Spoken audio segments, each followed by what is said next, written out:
Srisailam left power ప్లాంట్లో 20th August 2020 ఆ రోజు సాయంత్రం ఒక ఫైర్ యాక్సిడెంట్ జరిగింది అధ్యక్ష.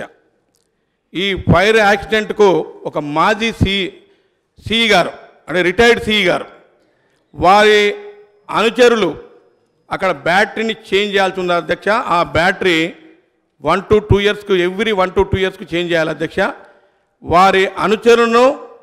వారి అనుచరులకు ఆ పని ఇప్పించి తానే స్వయంగా అక్కడ వచ్చి వాస్తవంగా అది రన్నింగ్లో ఉన్నప్పుడు ఆ బ్యాటరీని పెట్టకూడదు అధ్యక్ష. షట్ డౌన్ చేసి అంటే మోటార్లను ఆపిన తర్వాత అది పెట్టాల్సి ఉండే, దానికి విరుద్ధంగా ఆ షట్ డౌన్ చేయకుండా ఆ బ్యాటరీని మార్చడం వల్ల రివర్స్ కరెంటు పాస్ అయ్యి అది షార్ట్ సర్క్యూట్ అయ్యి ఆ రోజు 9 మంది, దాంట్లో 7 ఇంజనీర్ల అధ్యక్ష, 2 ఇతర ఉద్యోగస్తుల అధ్యక్ష, సాయంత్రం పూట అక్కడికక్కడే మరణించడం జరిగింది.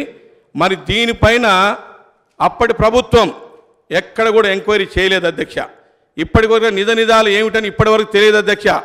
ఆ రోజు జరిగిన సంఘటనను ఎంక్వైరీ చేద్దాం, కనీసం విజిట్ చేసొద్దామని చెప్పి మా నాయకులు పెద్దలు రేవంత్ రెడ్డి గారు అదేవిధంగా బట్టి విక్రమార్క గారితో పాటు చాలామంది వస్తే వాళ్ళను చూడనీయకుండా ఎక్కడెక్కడ అరెస్ట్ చేసి ఆ సంఘటన స్థానానికి వెళ్లకుండా ఆ రోజు అంత అరాచక పరిపాలన చేసింది ఎవరు అధ్యక్ష?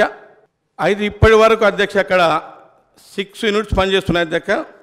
4th యూనిట్ ఈ రోజు వరకు కూడా యూసేజ్లకు రాలేదు అధ్యక్ష, స్టార్ట్ కాలేదు అధ్యక్ష. దాని నుంచి దాదాపుగా ప్రభుత్వానికి 150 కోట్లు నష్టం వాటిల్లింది అధ్యక్ష. అదేవిధంగా 2015 అప్పటి ఫ్లడ్స్ కారణంగా ఏదైతే వేర్ బాండ్ ఉందో, ఈ సెకండ్ పవర్ హౌస్లో వేర్ బాండ్ ఉందో దాన్ని కాంక్రీట్ డ్యామ్ పూర్తిగా డ్యామేజ్ అయితే దానికి ఒక కాంట్రాక్టర్కి అప్పచెప్తే ఇప్పటి వరకు పని కాలేదు అధ్యక్ష.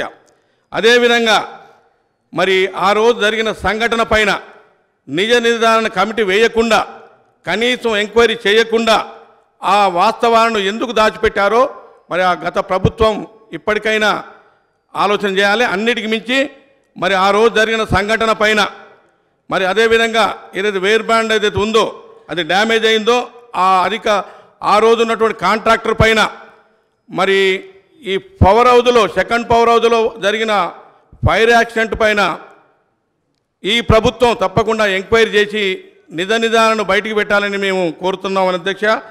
అన్నిటికీ మించి మరి ఈ ప్రభుత్వం పదే చెప్పుకుంటుంది, మేము రైతులకు పెద్ద మొత్తంలో మేలు చేశామని చెప్తున్నట్టు ఈ ప్రభుత్వానికి ఒక క్వశ్చన్ వేసి అధ్యక్ష, టీఎస్ జెన్కో ట్రాన్స్కో 3వ కూడా ఓపెన్ చేశారు అధ్యక్ష. దంచుకో అంటే ఎందుకు చెప్తున్న ఈ మాట అంటే విపరీతంగా